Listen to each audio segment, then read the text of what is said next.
everyone. Oh my goodness, I'm not even going to pretend that that was sounding like it usually does. Welcome everyone to Holding the Light. This is Linda Chasteen on Intention Radio, and Linda Chasteen has been befallen by a bit of an illness, and so you're going to notice that her voice might sound a little different today than usual. I will say, I feel much better right now. I'm definitely on the mend, but some kind of bug came to visit with me this past weekend. So I assure you that my interview, I'm in perfect health. In fact, it was the night before I got sick that I was doing the interview with Kasimir, so all is well. I'm going to keep talking to a minimum for me today. And I have good news because I have this wonderful interview with my dear new friend, Kasimir Kurt. And he's going to talk to us about, well, the part 2 that we started with Vicky Semple last week, which was finding your heart center. Now we're going to focus on listening to your intuition and getting in touch with the different signs that your body, your spirit, and the universe, your guides, send you, how you can start listening to them and becoming more aware of them. Kasimir is a most magical man who is right now in Germany. And so this is my second interview in a row. I'm sure I talk about this during the interview through Skype, through this global expansion. And I'm so very mindful and grateful and appreciative that we are all coming together across the world to spread this wonderful collective light energy and help people who are waking up. I'm really not going to talk a heck of a lot today. I'm going to get right to the interview. I also have some beautiful music that Kasimir requested I use for this interview, and that is songs of Kuan Yin. And so there are 3 different selections. We'll start the interview, maybe play some music, and then continue on with the interview. Again, as this energy is very interesting, and as Vicky and I talked about, to make it a fun thing, interesting card pull that aligns with that today. In order to make it as much fun as we can, if we're totally in alignment with our intuition and with what our soul is trying to tell us, we can better find that place of fun, and in doing so, turn the light on for other people and help them find their own spirit and sense of fun. And that's what we're doing here. This is what the navigational spiritual GPS is trying to do for us. So just be very open and just let it happen. And even this, this illness that I have been experiencing with, my goodness, it feels like if I was in the ocean body surfing, a giant wave just came and slammed me over. And I know that everything is for a reason, and I really do feel like I'm releasing some old energy here that has been a long time in getting ready to go. So I say sayonara to you, and I am open, and I am ready to listen to my own spiritual GPS. So now, before I have a coughing fit, let's have a listen to my dearest new friend, Kasimir Kurt, who is going to talk to us about the spiritual GPS system and listening to our intuition. He is an awesome energy with a magical spirit, and I know that you're going to pick up on that when you hear him talk. So here he is. Enjoy. No. Yeah. Hello, everyone, and welcome to Holding the Light. This is Linda Chasteen, and you are listening to Intention Radio.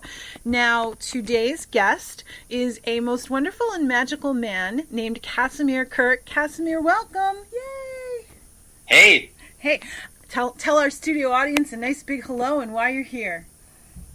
Yeah, hello everyone. My name is Kasimir, and I'm here today with Linda Chasteen to talk about holding the light work, and how to communicate with your guides and be in tune with your emotions. That's wonderful. Now, I should tell you that Kasimir and I are Skyping right now, that this wonderful gentleman is in Germany, and I'm sitting here in New York.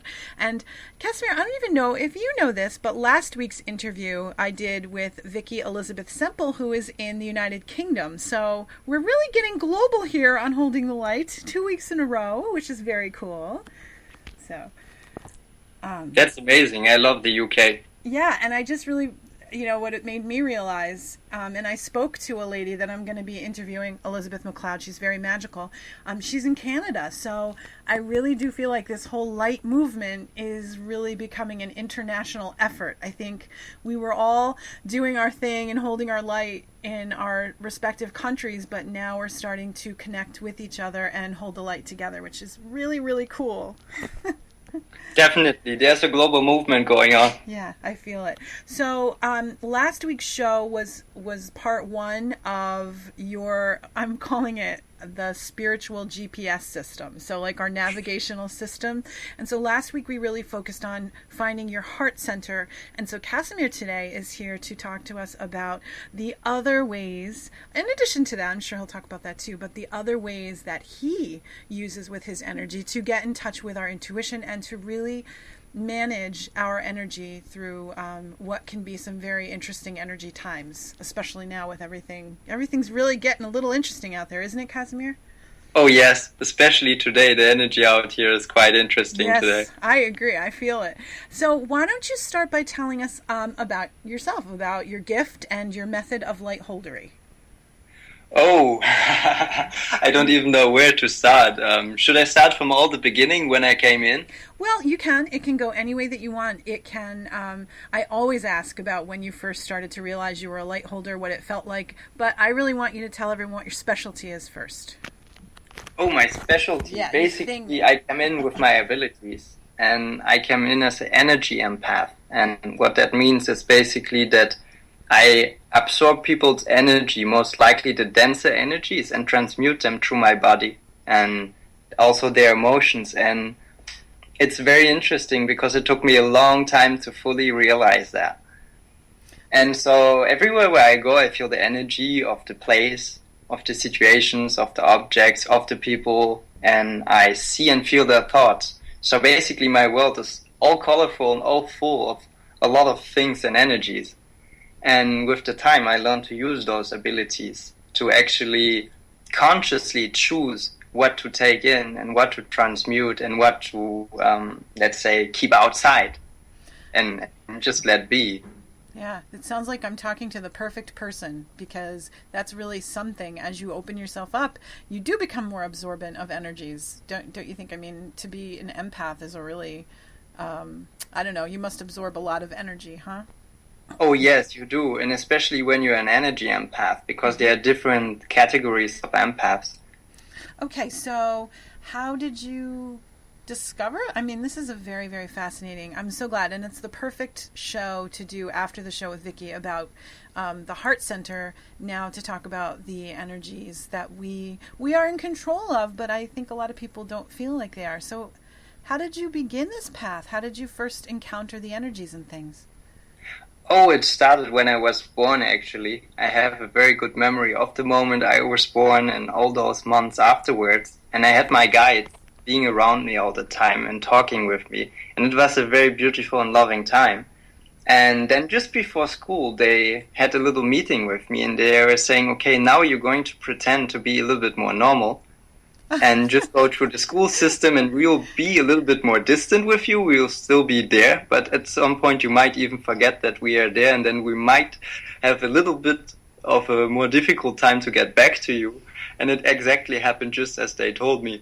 And so I was very awake and I came in with all those abilities. And then I had a little sleeping phase throughout my entire school time, more or less. Wow. And afterwards, I was reconnecting actually the consciousness part of myself, my personality in this lifetime. So quote unquote called my ego in a very nice way, to my bigger part, my soul and my guides.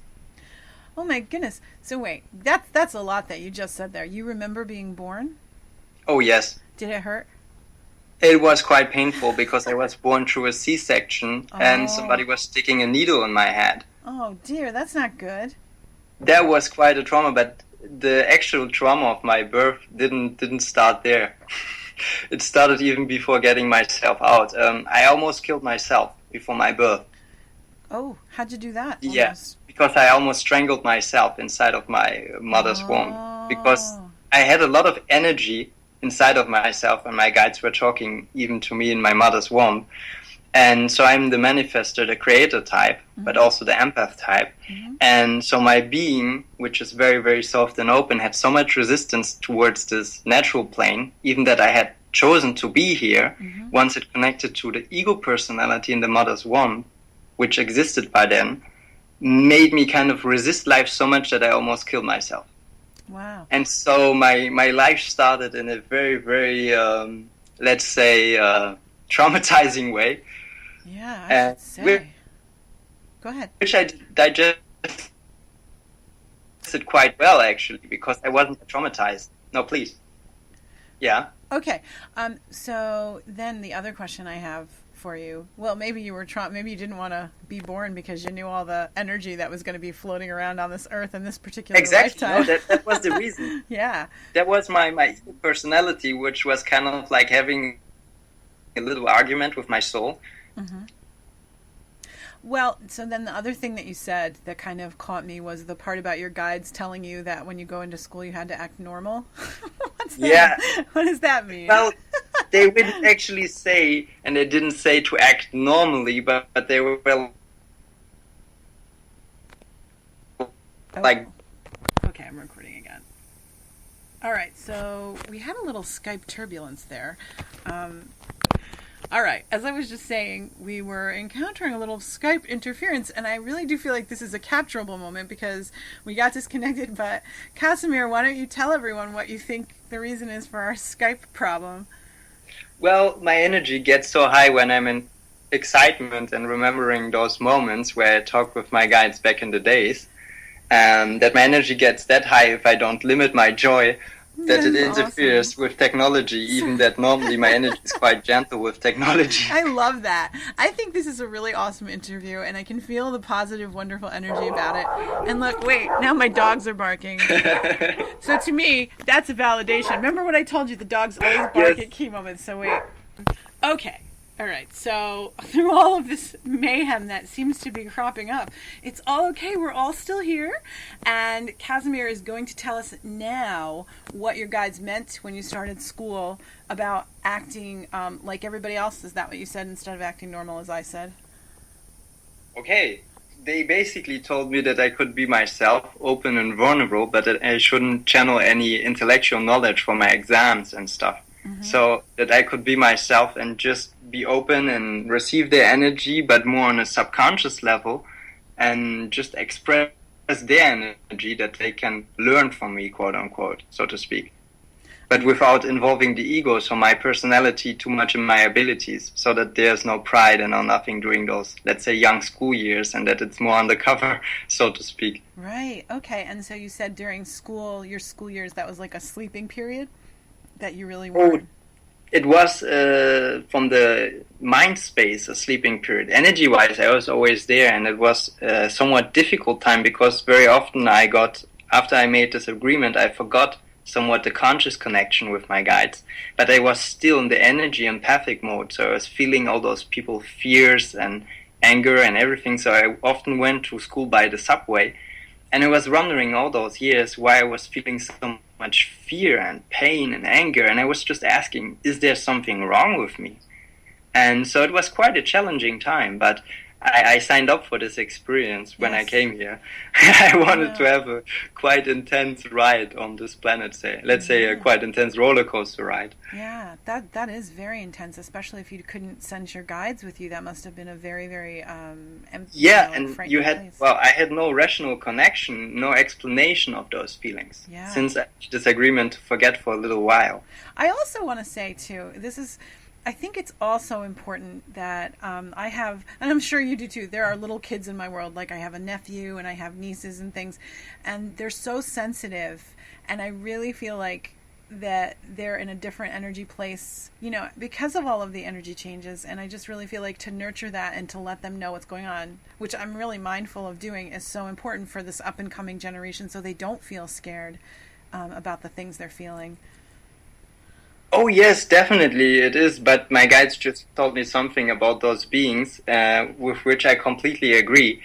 Most of those beings who came in after 2011, let's say, many people say it's 1987 when it really, really started, but actually, let's say after 2000, that's more the mark. Those beings are in such a high vibrational space, and they are so awake and so in alignment with themselves that the outer world has a difficult time to scare them and to mess with them, actually. Yeah, well, and all this wonderful talk about these magical children who are starting to populate our Earth. Not that they're not all magical, but that all of these energy shifts are really, they're part of it too. And please pardon my dogs barking if they should bark again during the interview. I can't forget what David and Manny always said, that that's a validation of things. So I left it in there. It's true. So it is time for a commercial break. You are listening to Holding the Light on Intention Radio, and I am Linda Chasteen. We'll be back.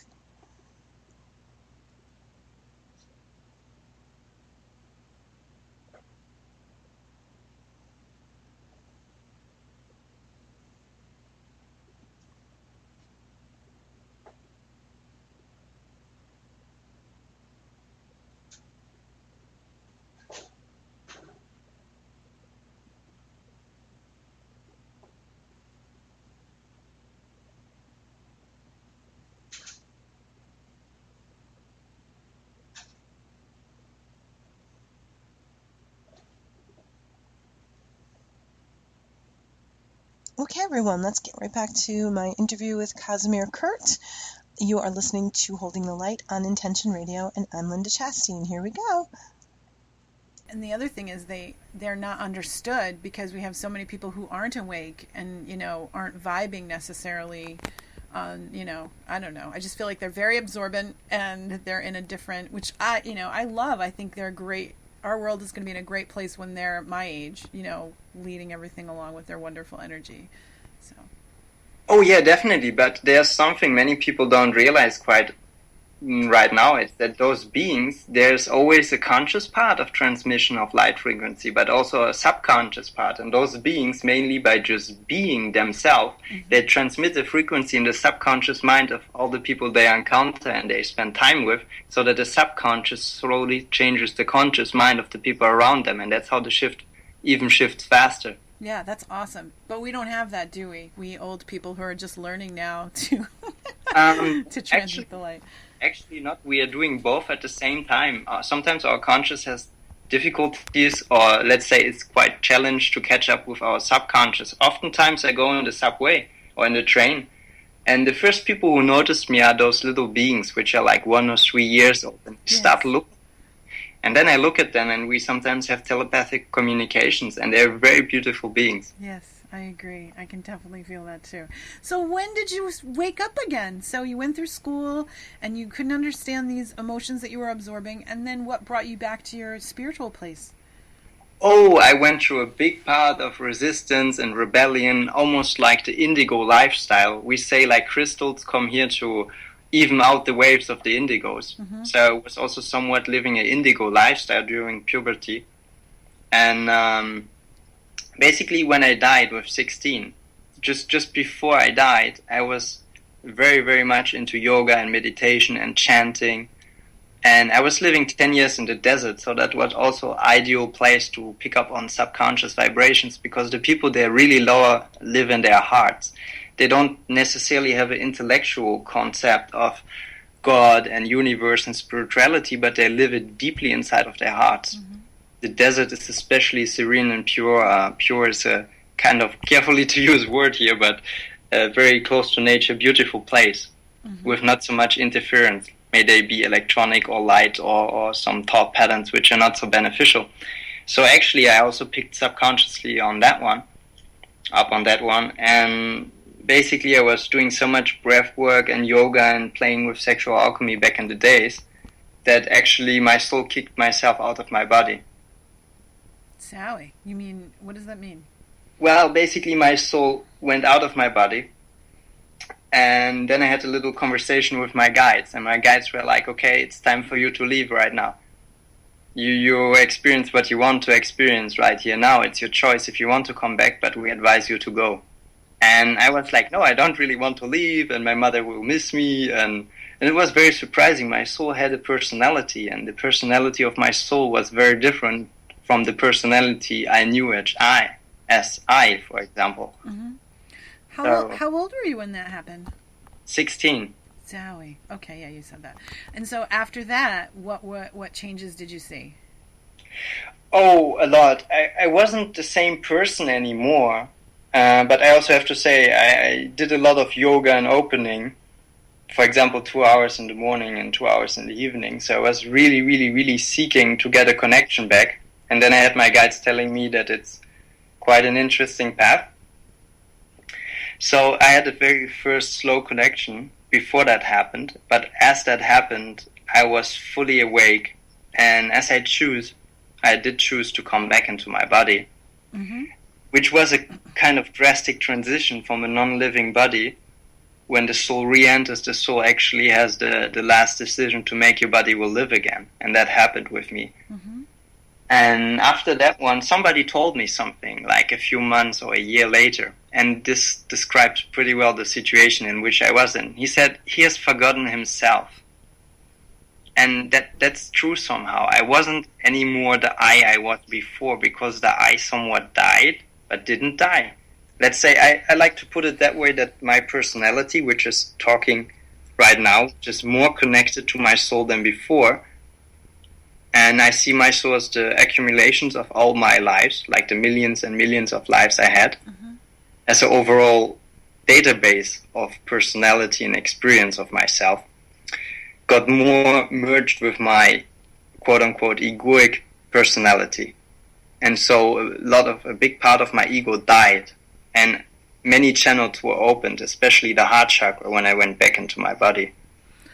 So, this sounds like a very almost monumental event when you were 16. How can people who are starting to wake up and who are starting to become aware of their true self, is what I guess I'll call it, and how do they get rid of that ego presence that keeps them from sourcing from those channels that you're talking about? I mean, does it have to be something so drastic?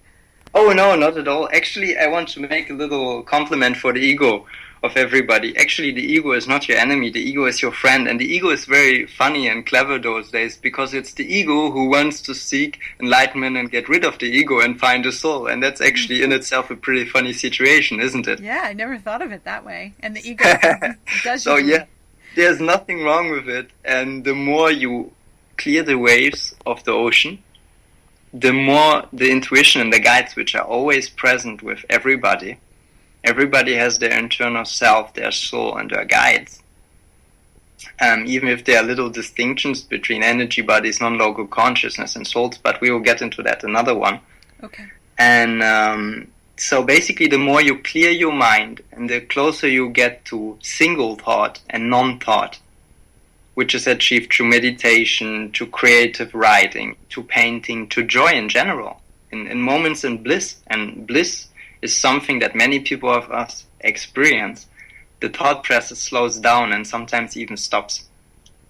So you're saying that in order to better get in touch with the energy of our true selves, we just really need to feel good and to find joy in our lives?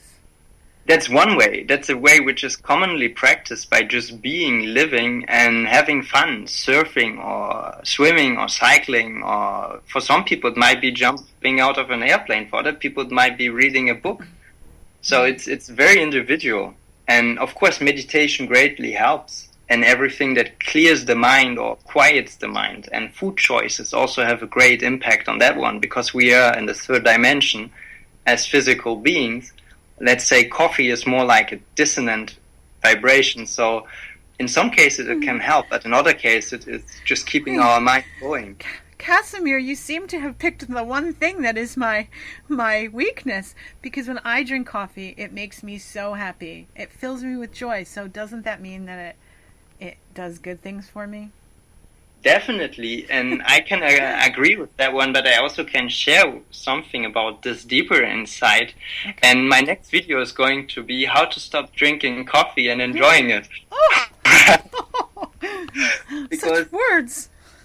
Yes, definitely. I was a big coffee lover, especially when I was working in gastronomy back in the days and training to become a professional athlete and running marathons.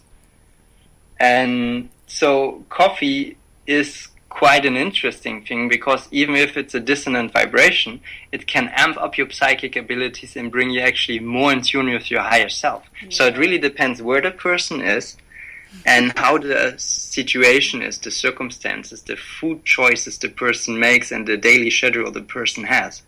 Okay. But as guidance, I would say always trust your sense of smell and your sense of taste. Open the coffee lid before you drink coffee, and when it smells nice, go for it. As soon as it starts to smell a little bit acidic or something, it's no longer time. Then maybe a coffee break will be the best. Ah, okay. Yeah. I love to smell my coffee. Yeah, and as long as you enjoy the smell, it's the right frequency for you at that moment, because we are always in a flow and we always fluctuate in energy. Mm-hmm. So for some moments, it could be the perfect thing, and another day when you did, for example, a lot of breath work, your frequency is so incredibly high that you don't resonate with coffee anymore at all, and it will just mean a decrease in frequency. So it's at a specific given situation, at a specific person for that moment only. There's not really a generality to make about that one. So, right. I understand what you're saying. This is all fascinating to me, and I'm so grateful to be talking to you right now. So, now you and I had talked about this before, and I would love for you to share with everyone the different ways, or I don't know what the word I want to call them. How do you know when you're starting to hear your guides and your intuition? And now I know you said you feel it in your body, but what are some other responses that someone who's just waking up might be looking for as they're starting to wake up more and get more in touch with those energies? Oh, there's a lot. Like, it can go from number synchronicities, which happen all over the place, or just people's outfits while they're reading a book, which has like a few main characters and a few weird outfits, which you don't see normally around you, and they start to appear all around you. Or just that you think of certain things and they appear around you. Those are all signs that actually the universe is getting more and more in contact with you, and that you're reaching a higher vibration. But as it comes to seeing if your guides want to tell you something, if you want to list the physical sensations or the energy sensations, there's a main rule, and it's, does it happen out of context, seemingly out of context for the normal day-to-day life, and is it instantaneous and spontaneous and sudden?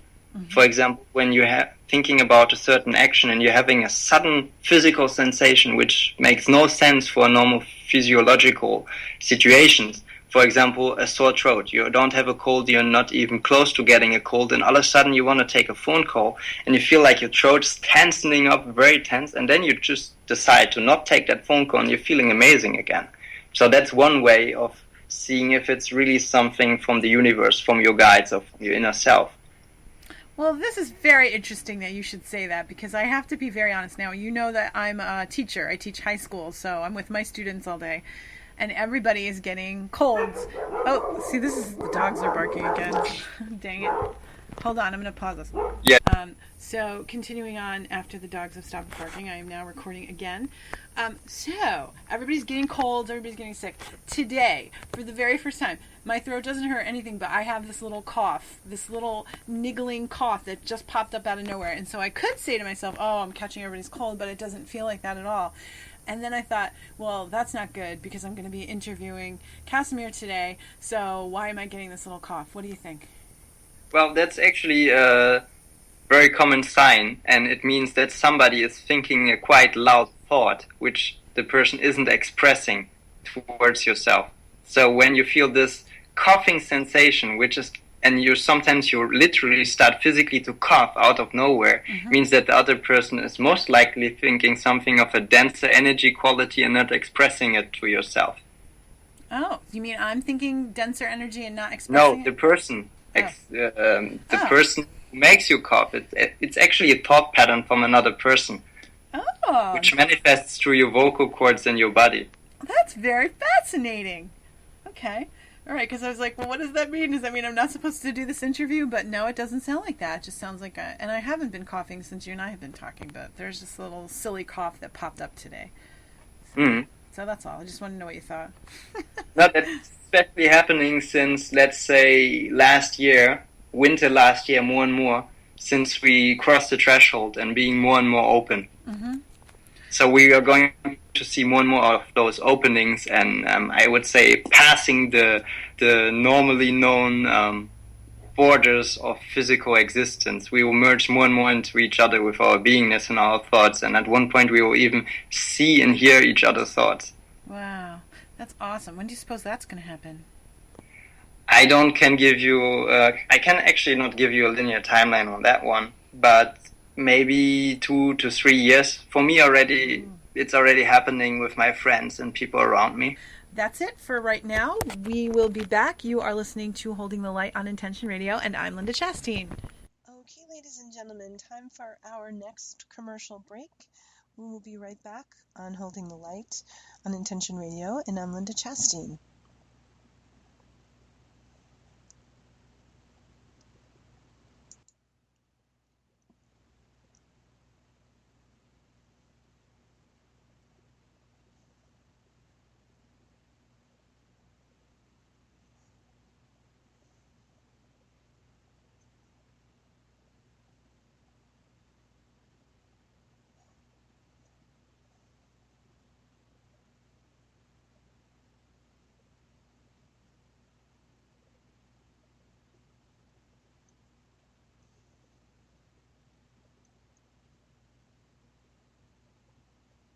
Okay, everyone, welcome back to Holding the Light on Intention Radio. I am Linda Chasteen, and we're going to jump right back to my interview with the beloved Kasimir Kurt. All right. Well, I did want to ask you, I know we're talking, and this I think is such a great conversation, especially for the people who are listening, to get in touch with the different things they may be feeling or impressions they may be getting from things around them. So I think it's awesome. But are you getting any vibes about this interview right now, or what kind of energy are you absorbing, other than that my dogs bark too much? I should say that in the beginning, as it is my very first interview, I was quite excited myself. Yay! And I love to use this energy to just enjoy it and to feel it. And right now I'm more centering myself naturally. I feel warm, loving energy, and I love it. It does feel very good. I feel it too. And it's going forth and back and forth and back and amplifying itself. It's just like when you send love to somebody and they send love in return, it actually grows stronger with every time it's passed on. That's wonderful. I definitely can feel that. And I feel like when I put the show on the air, it's going to spread even more love out to all the people who are listening to it. Yes, definitely it does. And that's so wonderful. Yeah, that's always the intention that I set. And, you know, I have to say, for your first interview, you're very wonderful. You're doing a great job. Thank you. You're welcome. So let's get back to what we were talking about. Any other, I don't want to even say symptoms, any other responses from our body or our spirits that you would tell people about so that they can be watching for them? Oh, definitely. Okay. It's a little bit delicate because, let's say, there are some guidelines to follow. And those guidelines apply to many people, but there's no general rule which applies for everybody. So always keep in mind that those are guidelines, but basically spirit guides and inner selves and souls like to communicate in a certain way, and it's based on a healthy human common sense understanding. And what I mean about a healthy human being common sense understanding means, for example, warm is a nicer feeling than cold. But okay, tell this to somebody who lives in the desert and who is sweating all day. This person might say those guys are weird. So in this case, they might just get them a sense and an air of freshness rather than coldness. Right. But still, it will be in a context of rather coolish and warm is nice, and very hot and very cold is rather not so nice. And there are certain areas corresponding to the chakra points and also to the physical body parts which are commonly used. For example, the crown chakra and chills on the body are a common misconceived sign from the guides. Many people are somewhat in a not so inspired vibration when they receive those signs, that actually, because it's from the crown chakra and coming from a very important high level, they feel inspired and charged, but the message that it means is actually a no. Don't do this, don't go in this direction. Oh. And the common misconception in our society is if music gives you chills, it's good. If something gives you chills, it's exciting. Yes, it is exciting, but what after you is, if you want to put it that way, a higher quality vibration, a warm, calm, beautiful feeling of love, or something that gives you chills and excites you? Well, I don't know. I always like the chills. The chills are quite beautiful, but depending where you are and where you want to go, because everything is orchestrated to law of attraction and energy, and of course experience and soul growth and soul path. Mm-hmm. But it's a no, but it's a nice no. But it basically means no. And I was actually asking my guides on that one because I always discover more and more and more about those communicational signs. And I also explore in depth and I talk with my guides about them. Now, sometimes they tell me literally in voice or in thought, and sometimes they tell me through actions and to feelings. So I would say when you get chills all of a sudden and your crown chakra starts to spin quite fast, it means be aware, be careful, no. Interesting. You know, the more open I have become, I don't know. Whenever something is really resonant and true for me, when I realize that something, you know, like that click that you were talking about, like that sudden realization about things, I always get, it's the funniest little thing. Like my spiritual peeps that I hang out with know this, but I always get tingles in my right calf of my leg. And I always know, like, that's become like a barometer for me. Like, I always know to trust that now. I know that sounds incredibly silly, but I mean, to me, those chills are a really important barometer for me to be like, oh yeah, okay, if something really resonates with me, immediately my right calf is like, whoa. I'm not sure why, but that's something else. See, you are the exception. And that's because it depends on the frequency you are holding personally, and the guides which modality they like to choose. They are choosing to easily communicate with you. See, there's also the difference between a nice chill or a nice tingle. Tingling isn't a chill always. Right, I got you. So to get your attention, and also in only one body part, I'm talking about chills. Yeah, okay. On the skin, on the entire body, and the crown chakra in correlation. Right. To a specific decision. Okay.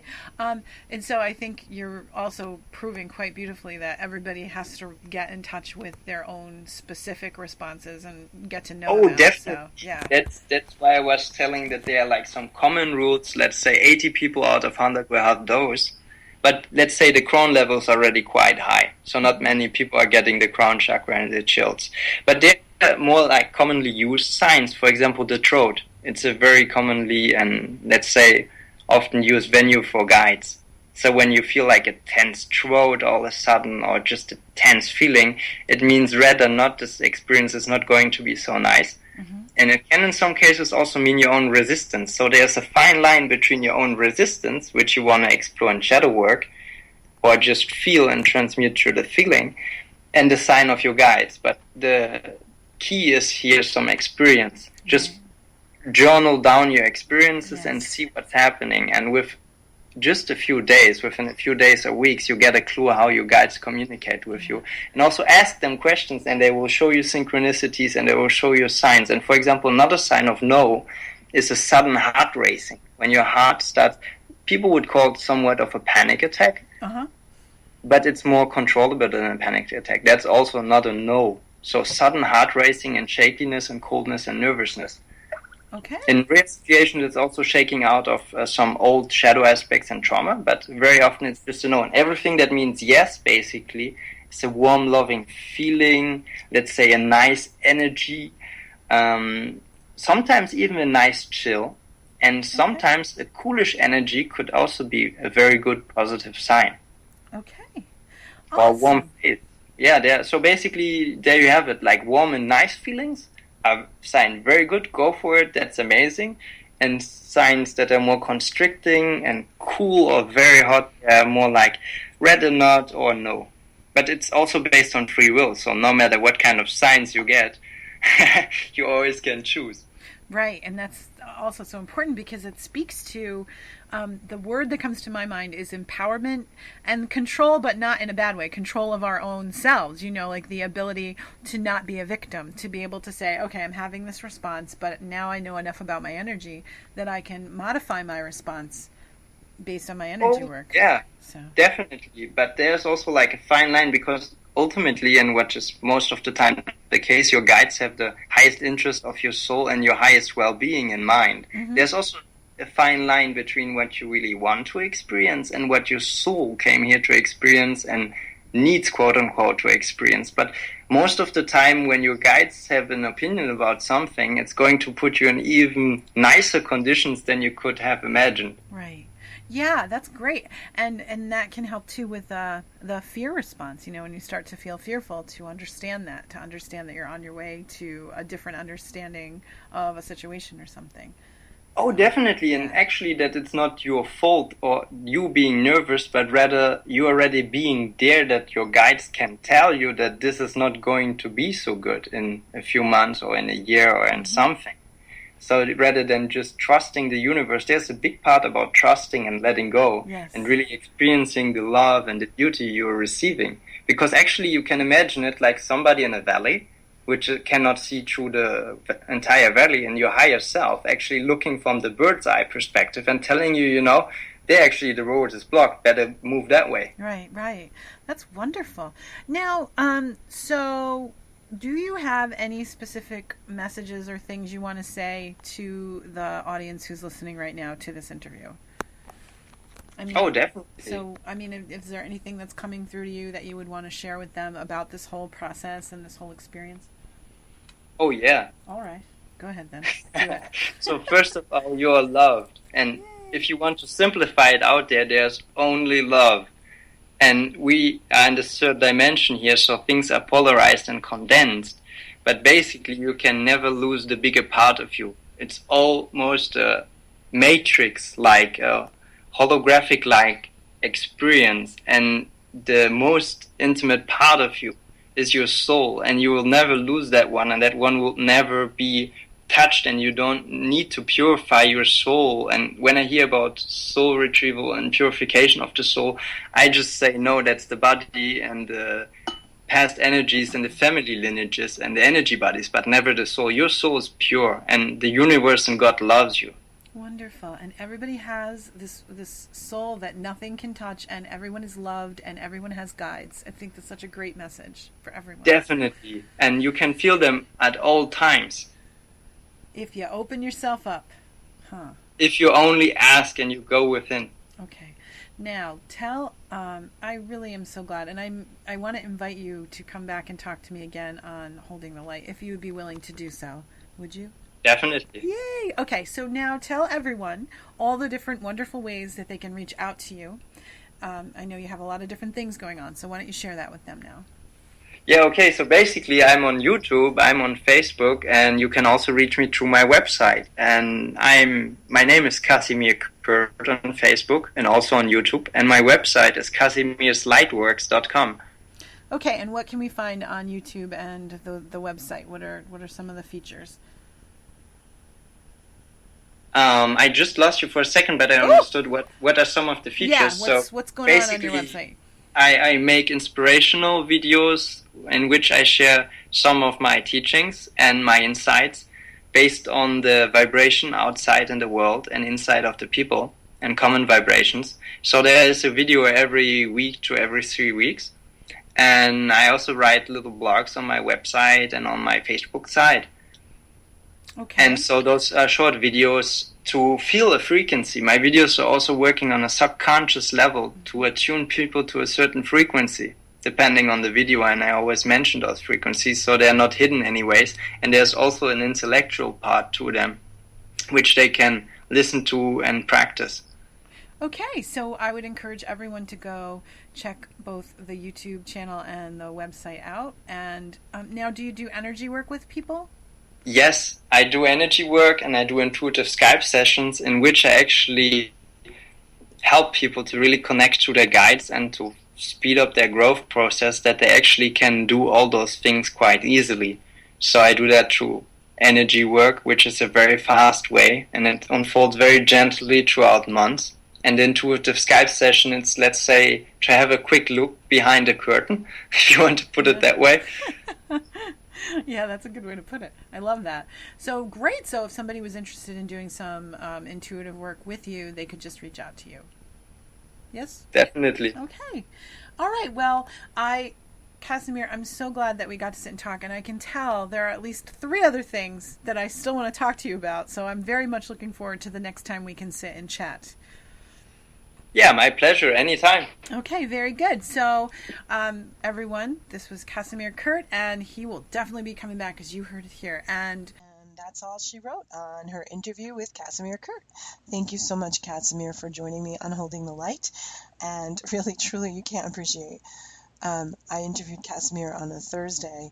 Friday, I was okay. I mean, I had maybe a little bit of a tiny cough. Went to this drumming circle with my brand new drum, whose name is Fireheart, who's beautiful, made by Dave Snowdeal and Tommy Linderman, whom I love, and set some really strong healing intentions. I'm swearing I channeled Pele, the Hawaiian goddess, and then I felt deathly ill, so it's all happening for a reason. But let us take a commercial break, and when we come back, I will play a beautiful song for you. And this song is at the request of Kasimir, and it's very beautiful music. So you are listening to Holding the Light on Intention Radio, and I'm Linda Chasteen. We'll be right back.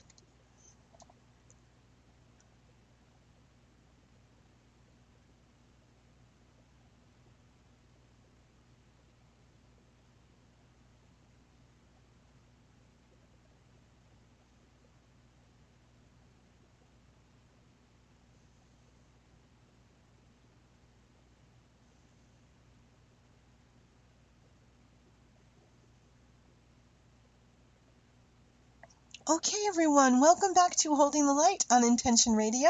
I am Linda Chasteen, your hostess with the mostest. See, I am feeling better if I can say that. Before I play this song that I'm going to play for you, which unfortunately we only have time for one song, but I'm going to tell you what album it comes from, and I want you to check it out because it's very beautiful.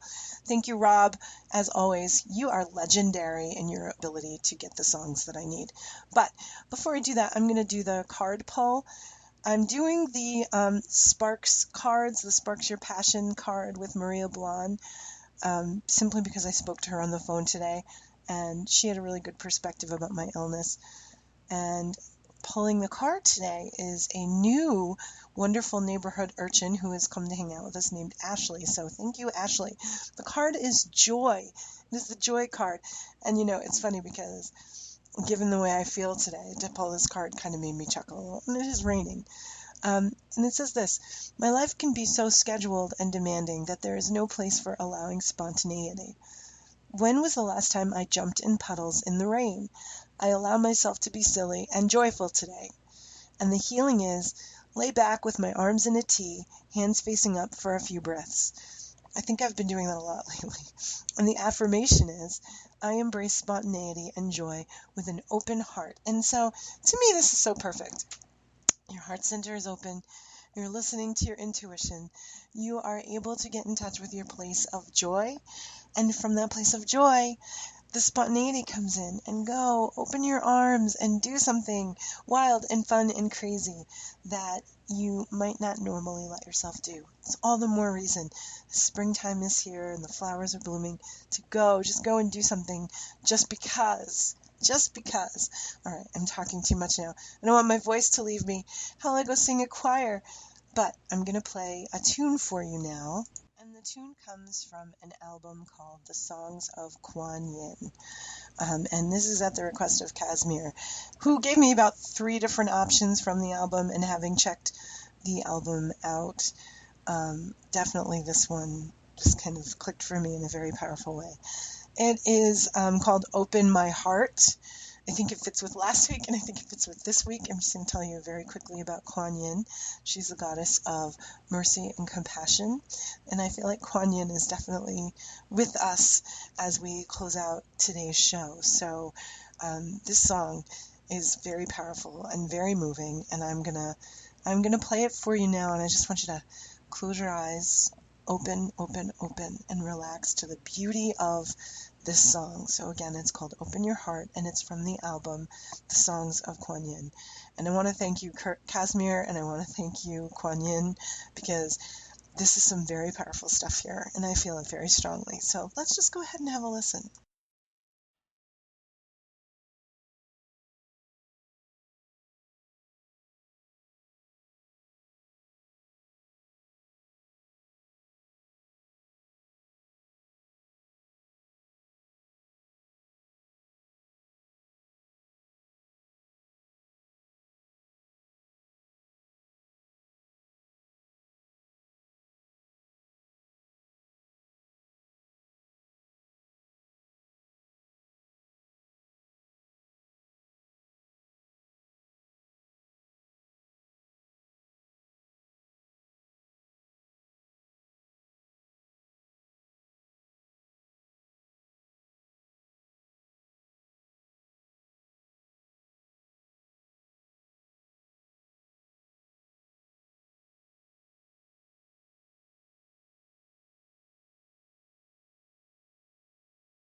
Oh my heavens, to Murgatroyd. I even hate to disrupt the beauty of that ending with this cold, laden voice of mine, but it must be so.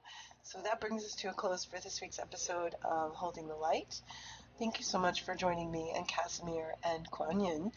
And next week, I swear, I bet my voice isn't going to sound like this. I bet I'm going to sound healthy and normal and vibrant once again. And we have some really cool stuff. We've got some animal whispering. We've got some wonderful inner work to be done. And we even have a video interview coming up. More on that next week. Until then, everyone shine on, beloved peeps. Be well, be open, and have fun, and feel your joy, and listen to your GPS. Have a great week, and we'll talk to you next Friday. Bye! And all my love.